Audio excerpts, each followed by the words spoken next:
because you always used to act when like defending. I think it's like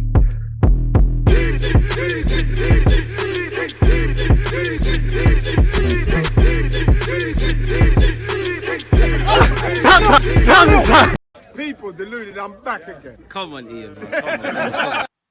People deluded, I'm back again. I hope everyone can hear me loud and clear. As usual, good morning, good afternoon, good evening, and of course, good night. Hope everyone's doing well and safe. Appreciate all the support. As we know, Arsenal is not in action. You know, we've got just under a month at the time of making this video. It's the 28th of November. We're back in action on the 26th, where the Premier League, 26th of December, where the Premier League is concerned. Obviously, we've got Juventus. Allegedly, we're playing Watford behind closed doors. We've got Lyon. We've got AC Milan in Dubai. Obviously, the majority of it is centered around the World Cup. As we gear up to January, we might as well review the transfer news. As I always say, the goal, you know, the dream is free. You know, the hustle is sold separately. And the goal of these videos is just simply to offer our own talking points. You know, hopefully we get some of these players.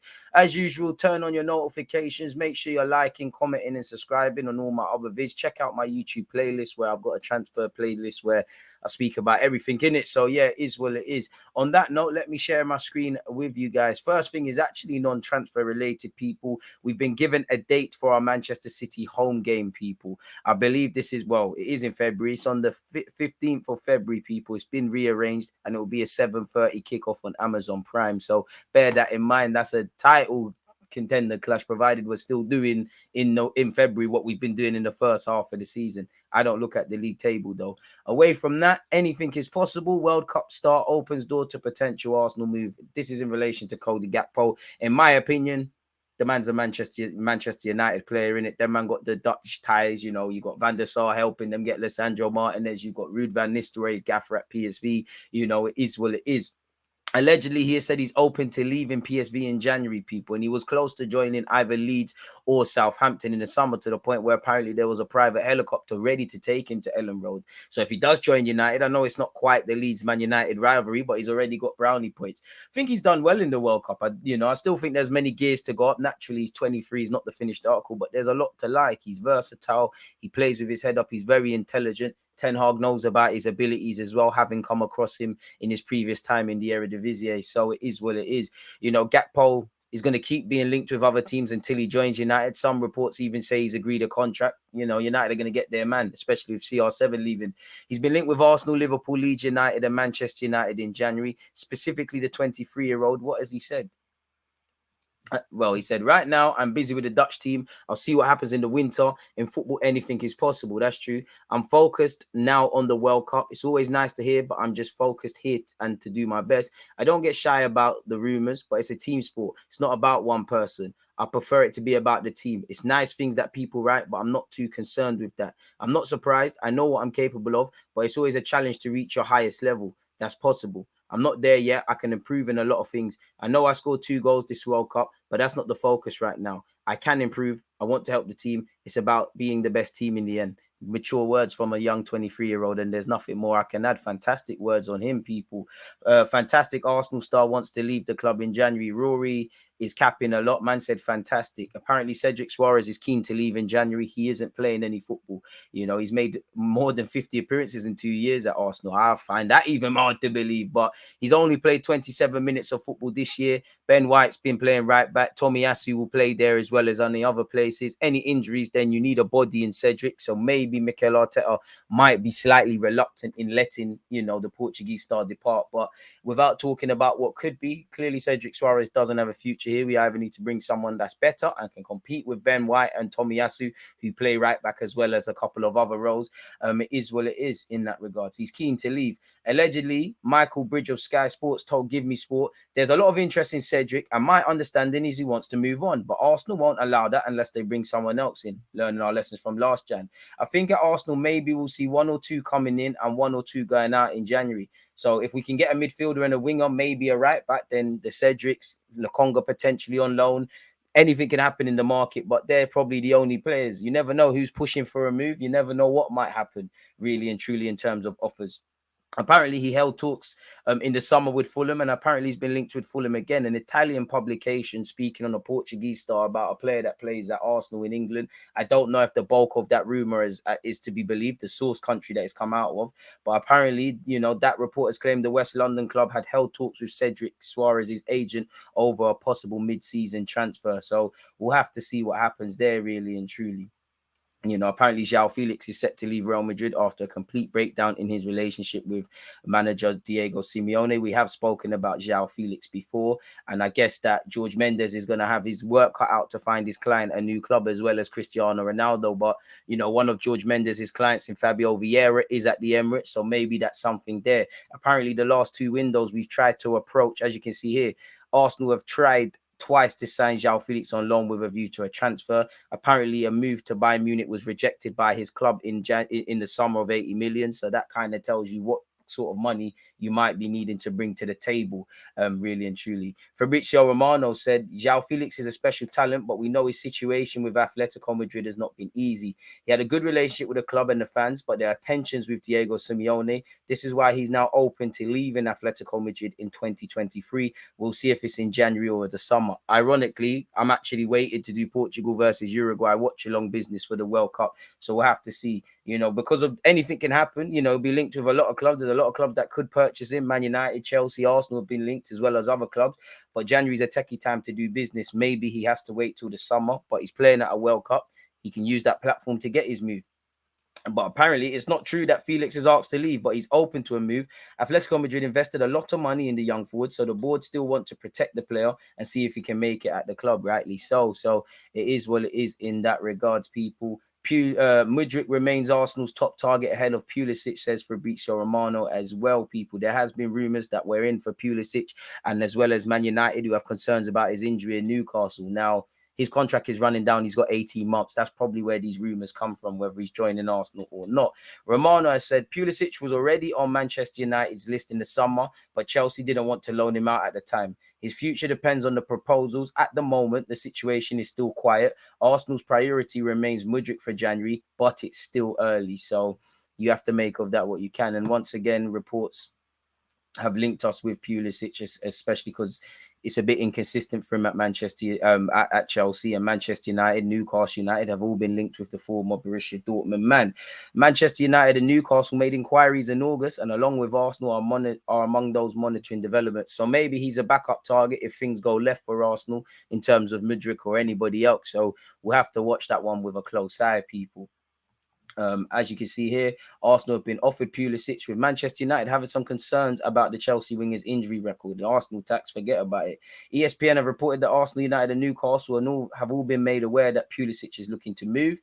So we'll have to see exactly how that one goes. But we've now been linked with Mudryk, with Fernando Torres, and obviously now Pulisic. And that's to go with Rafinha in last summer, and obviously Pedro Neto. So as well as centre mid, a wide area or a wide man is something Mikel Arteta and Arsenal may be keen to bring to the club, people, depending on what articles you read.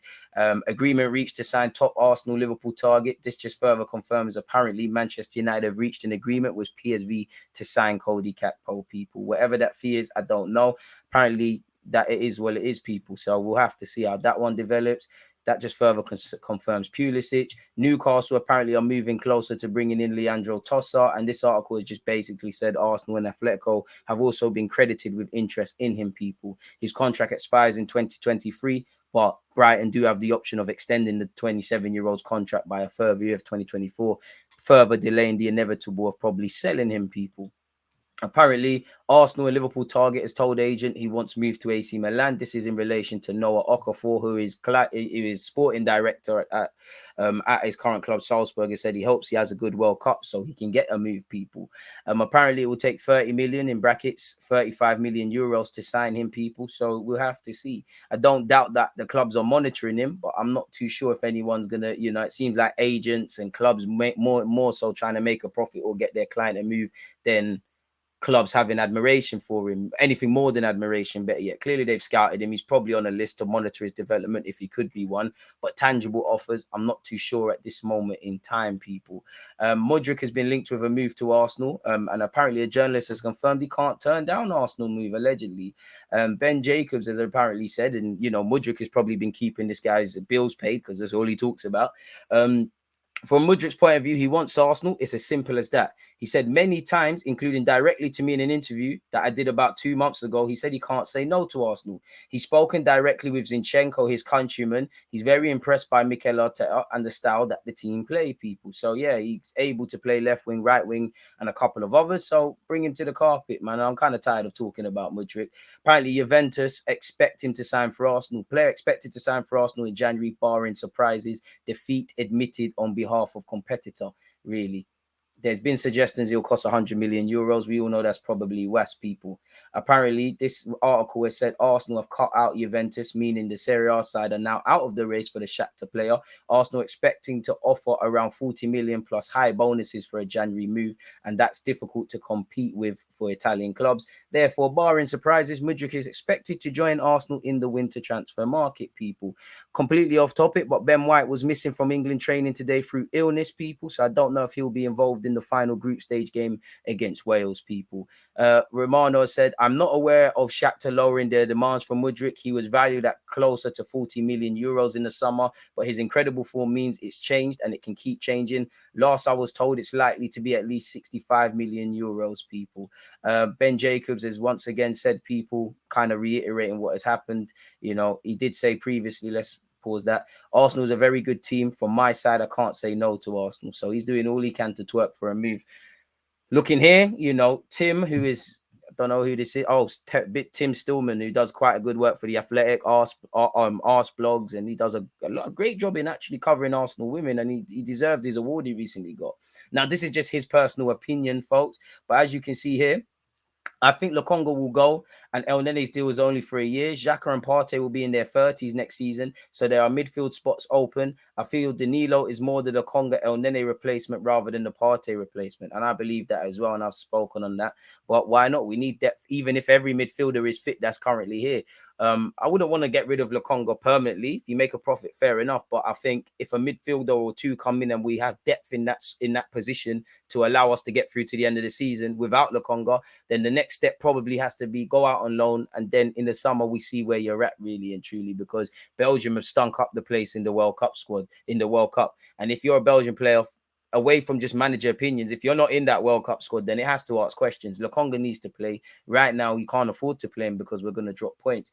Allegedly, 2 Premier League clubs have already made early plays to sign Declan Rice next summer.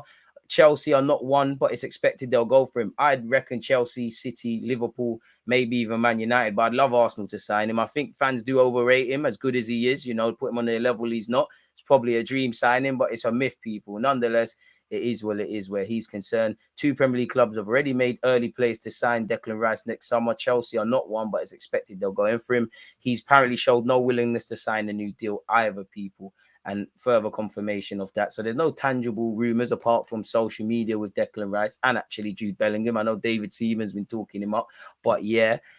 Fabrizio Romano has said, people, I'm not yet aware of significant changes. Arsenal are interested and have a good relationship with his agents, but I think we'll have to wait a bit longer with this one. That is in relation to Danilo, and some reports have said that they expect him to join Arsenal in January and a bid is imminent. We was told a bid this week, people, really and truly last week. So we'll have to see. That's further confirmation on Mudryk, people.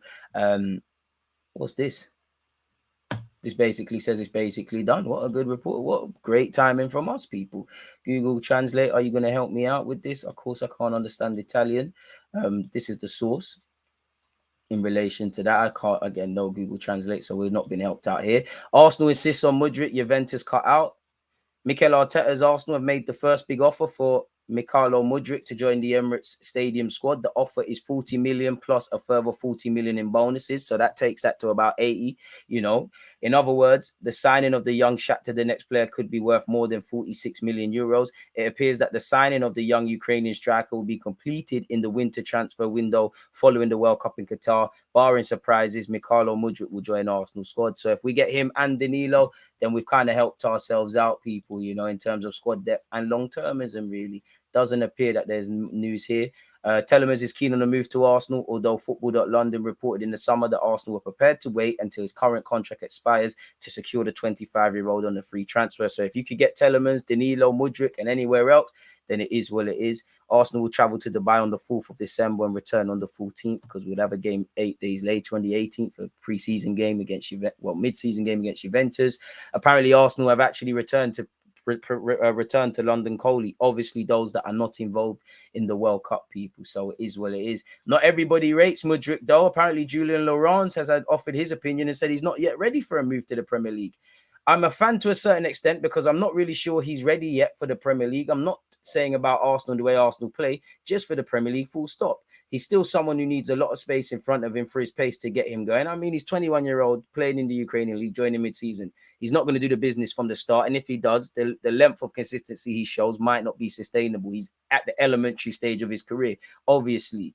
To make those differences, I don't think, for example, he'll be comfortable in tight spaces. I mean, if we've done our due diligence and we're trying to sign him, then fair play. It all depends on the price. On 1v1, I think there's so much potential there to exploit that with the right coaching. Like an Arteta, for example, I think he can improve very quickly. So it depends on how much money you have to spend. If we're talking around 70, 80 million, I think this is too much for someone like him, who I don't think he's ready yet. Fair enough, people. So it is what it is. Apparently, Shakhtar want 86 million, 100 million euros. The Mirror has reported that, you know, they actually want less. Some have reported that it's 40 million in initial fee. Further add-ons could reach another 40, which if he does the business, fair enough. If he doesn't, then you've banduled yourself. So, yeah, that seems to be the reports, people. Obviously centered more so around Pulisic and Mudryk. Hope you've all enjoyed that video, people. Please make sure you're checking out my playlist on transfers if you want your more transfer fix. Make sure you're liking, you're commenting, you're subscribing. Most importantly, stay blessed. Stay safe, folks, and I'll see you when there's more news to talk about. For now, one love. You always use that active red light, defending. I've been given like